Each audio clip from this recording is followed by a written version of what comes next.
Bonsoir à toutes et à tous et merci de retrouver l'édition spéciale sur les antennes de la télévision panafricaine.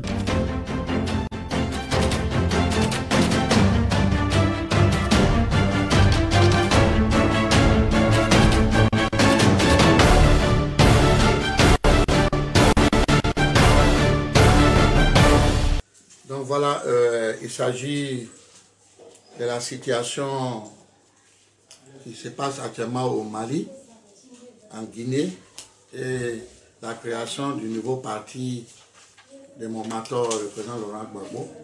C'est ces trois sujets que nous allons commencer d'abord par le Mali. D'accord, ici je voudrais d'abord féliciter le peuple malien, la résistance malienne. Je voudrais féliciter aussi le président de la transition malien et le premier ministre, M. Kokala Maïga, pour sa brillante intervention à l'ONU. J'ai vu des propos tenus par la ministre des Armées françaises et après j'ai vu monsieur le président français, M. Macron, qui a dit que les propos du Premier ministre malien est honteux. Mais moi, je voudrais rappeler un peu, peut-être à la communauté internationale, à nos doyens, la CEDEAO, à tout le monde. Vous savez, il y a longtemps, nos anciens partenaires, parce que je dis nos anciens partenaires, parce qu'aujourd'hui, ils ont des difficultés avec beaucoup de pays africains. Il y a longtemps, ils nous humilient. Quand ils tiennent des propos vis-à-vis de nos dirigeants ou vis-à-vis des Africains, c'est avec beaucoup,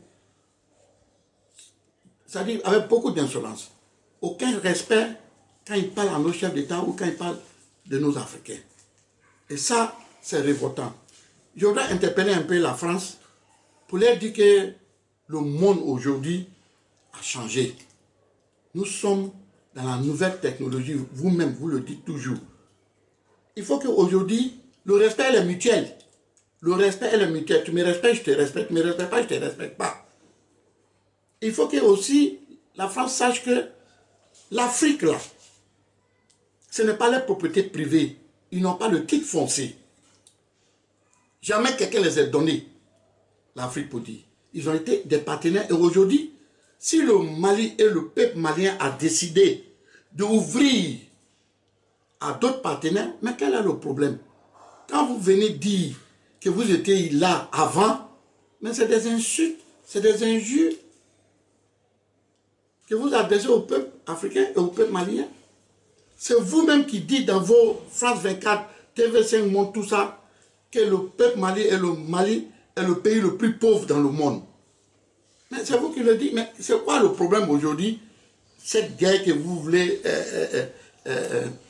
instaurer au Mali. C'est quoi le problème? Vous êtes en train de parler des terroristes. Mais vous le savez. Nous, on le sait. Il n'y a pas de terroristes. Les terroristes sont créés par vous-même. Parce que les armes que les gars là sont les armes made in France. Made in Europe. Et ça vient d'où? Ça vient de chez vous. Vous avez créé des groupes armés dans des régions que vous voulez diriger. Comment on peut dans un pays et on interdit l'armée de ce pays des zones qui ne peut pas avoir accès parce que c'est des zones dangereuses, c'est des zones de guerre. Et nous tous, on sait que ce n'est pas vrai. Moi, il y a 2 ans ou il y a 3 ans, dans mes vidéos où j'ai dit, le Mali est un pays le plus riche de la sous-région de toute l'Afrique de l'Ouest. Et ça, je le dis et je le confirme. Et voilà, aujourd'hui, le résistant est en train de montrer que ce que je disais il y a 2 ou 3 ans était la vérité. Mais laissez le peuple malien même décider de leur avenir. Parce qu'il y a longtemps que vous bloquez tout. Il y a longtemps que tout est bloqué. Et ce n'est pas normal. Hein? Les Maliens n'ont pas droit à avoir des grandes écoles. Ils n'ont pas droit à avoir des militaires fiables. Ils n'ont pas droit à avoir des armes. Ils n'ont pas droit à l'éducation. Ils n'ont pas droit à rien. Pourquoi? Pourquoi on peut aussi rendre un pays misérable comme ça? Pourquoi? Et pourtant, le pays est un des pays les plus riches. Ça veut dire que j'ai l'impression que vous voulez faire du Mali votre réserve.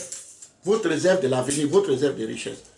Mais aujourd'hui, parce que vous avez vu la Chine, la Russie, la Turquie, l'Iran et d'autres grands pays sont intéressés par l'Afrique. Et c'est là, vous êtes réveillés, vous voulez courir, mais je pense qu'il est un peu trop tard. Vous reconnaissez la démocratie dans un pays quand le pouvoir est avec vous. Quand le pouvoir n'est pas avec vous, ce n'est pas la démocratie, c'est des dictateurs, c'est ça, ce n'est pas normal. Je voudrais faire un appel à nos partenaires français, ressaisissez-vous et respectez nos chefs d'État et respectez les Africains. Quand Madame la ministre dit, on va couper Western Union, on va couper, et si le président malien veut, il n'a qu'à prendre les Maliens. Mais je pense que madame, vous ne connaissez pas l'Afrique. Hein? Madame la ministre, vous ne connaissez pas l'Afrique, vous ne connaissez pas le Mali. Si vous croyez que tous les transferts d'argent là se font par Western, tout ça, mais vous vous êtes trompé. Vous vous êtes trompé. Il y a longtemps, les systèmes là sont autre chose. Hein? Ça, je vous le dis. Vous êtes trompé. Je vous demande de vous saisir. Et je demande au président Macron de s'excuser. De s'excuser auprès du peuple du Mali, auprès même de toute l'Afrique. Il n'a qu'à s'excuser. Nous ne sommes pas votre servant. Nous ne sommes pas votre maître de maison. Chaque pays a son indépendance. Chaque pays est souverain. Et je voudrais lancer un appel à nos frères maliens. Je vous demande, ça je vous dis, il faut continuer à être vigilant. Ouvrez vos yeux comme ça. Continuez à être vigilant pour surveiller votre révolution. Pour soutenir le pouvoir qui est là. Pour soutenir l'armée qui est là. Aujourd'hui, les Africains ont plus de conscience. Et ça me fait plaisir de voir aujourd'hui les Africains ont plus conscience de leur avenir. Le Mali doit avoir les plus grandes universités, des plus grandes écoles de formation.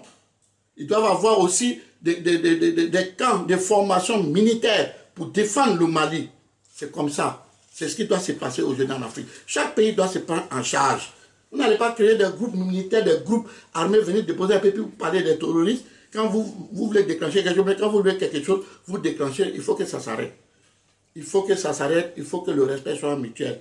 Donc vraiment, je demande à la France de s'excuser pour ses propos. Parce que regardez quand le ministre des Affaires étrangères, M. Yves, quand il parle aux Africains ou quand il parle aux dirigeants africains, mais vous voyez avec le langage qu'il parle, des langages non respectés vis-à-vis de nos dirigeants. Mais il faut nous respecter pour qu'on vous respecte. On est pris dans ce stade-là. Donc vraiment, je demande au peuple malien d'être vigilant et de continuer sur ce chemin-là. Et je demande au peuple malien de soutenir et d'être vigilant pour garder ce pouvoir en place jusqu'au bout de leur mission. Et moi, je fais confiance au président malien. Je fais confiance au premier ministre malien. Je fais confiance au ministre de la Défense. Mais faites très attention. Parce que le système, là, vous connaissez. N'oubliez pas ce qui s'est passé en Syrie. N'oubliez pas ce qui se passe au Cameroun. N'oubliez pas ce qui s'est passé en Centrafrique. N'oubliez pas ce qui s'est passé en Côte d'Ivoire ici. Nous connaissons le système. Vous avez vu ce qu'ils ont fait en Syrie? Il y avait des groupes terroristes qui étaient dans la liste noire. Américains, Européens, Français, tout le monde. Mais ces mêmes groupes-là ont été financés, armés par ceux-mêmes qui les accusaient d'être des terroristes pour faire la guerre en Syrie pour enlever Bachar. Mais grâce à la Russie, grâce au Iran, à la Turquie et grâce au Hezbollah, le monsieur a résisté. Aujourd'hui, le pays est en train de crever. N'oubliez pas qu'il y a eu plus de 100 000 morts dans cette guerre. Mais Dieu n'a pas voulu. Et je crois que le président de la Russie, M. Poitiers, vous a dit que vous me touchez, je vais vous toucher où ça fait mal. Et c'est ce qu'il est en train de vous faire. Donc, ressaisissez-vous.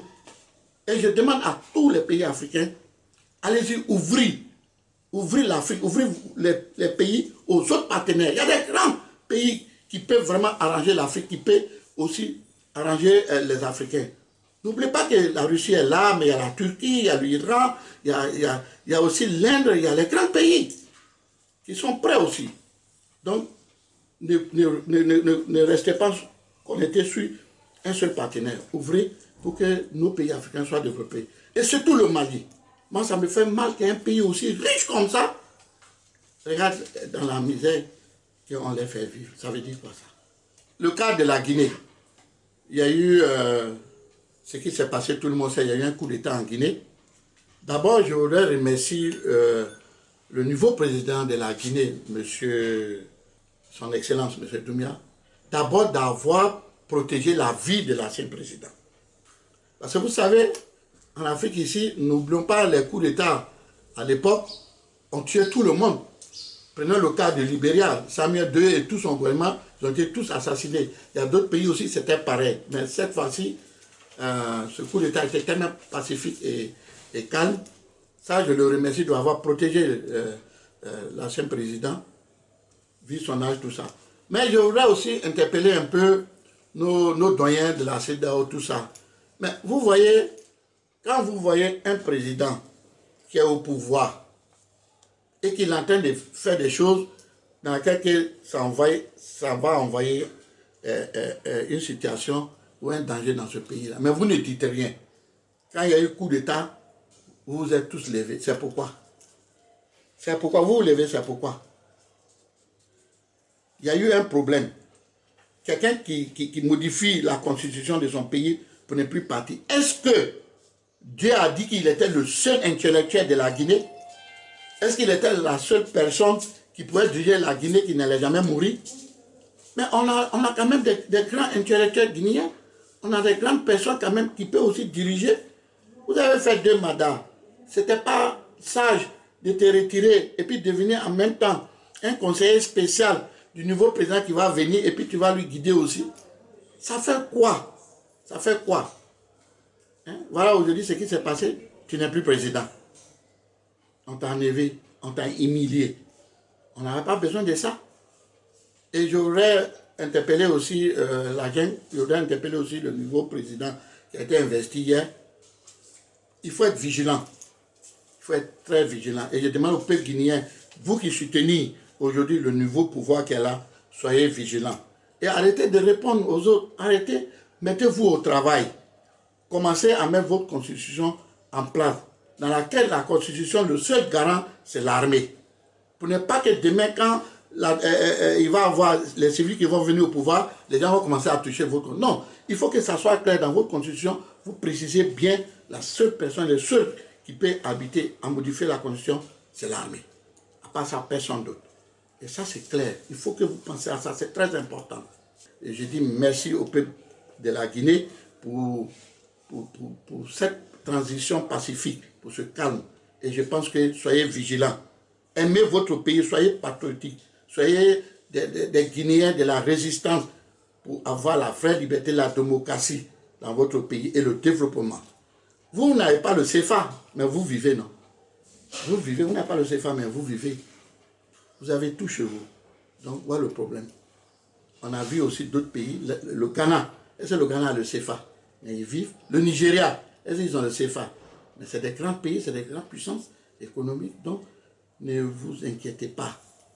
Continuez et puis vraiment pensez à votre peuple. C'est tout ce que je peux vous dire. Parce que la Guinée, aujourd'hui, je ne peux pas vous dire, je connais, et vous le savez, ce que j'ai dit. Le réserve de la richesse de la Guinée, elle est immense. Parce que rien n'a été touché en Guinée. C'est maintenant que vous avez commencé à utiliser votre richesse. Donc, ne dites pas que vous êtes en retard. Vous n'êtes pas en retard. Tout le monde a démarré, mais personne n'est encore arrivé. Donc, continuez dans le bon sens et puis soutenez votre niveau transition pour que vraiment les choses soient bien faites. Je vous remercie. Ça, c'est le côté de la Guinée. Maintenant, pour la Côte d'Ivoire. La Côte d'Ivoire, on avait dit, on devait parler un peu du congrès de mon mentor, le président Laurent Gbagbo. Vous ne pouvez pas demander à quelqu'un qui est président de son parti, qui a un parti politique, d'aller créer un autre parti politique avec quelqu'un. Ça veut dire que ce sont des personnes, quand ils viennent sur les réseaux sociaux, ils voient juste un post et puis ils commencent à écrire ce qu'ils ne veulent pas parce que c'est ton visage qui les prépare ou bien c'est toi, ta personne, qui les dérange. Mais je pense que quand tu veux répondre dans le poste de quelqu'un, il faut lire ce qu'il dit et puis il faut analyser. Comment vous voulez que moi je sois dans un comité qui va créer un nouveau parti et moi-même je suis président de mon parti? Vous avez vu ça où? Donc je pense que ces personnes-là, on n'a pas besoin de les répondre. Ce sont des personnes naïves et puis, je ne veux pas dire des enfants, parce que tu peux aller à l'école et puis ne rien connaître. Donc voici ça, il faut leur dire que moi je ne réponds pas à ça. Il n'a qu'à dire ce qu'il veut. On n'est pas du même niveau intelligent. Moi, j'ai toujours dit, je suis un enfant, j'ai une intelligence de la nature. Voilà. On n'a pas la même chose. Parce que si on était la même chose là, le président, là, il avait des ministres, il a des professeurs, tout ça. Mais je suis celui qui a eu l'intelligence, l'idée à aller le sauver. Voilà, donc on n'est pas la même chose. On n'a pas la même vision, on n'a pas la même façon de réfléchir.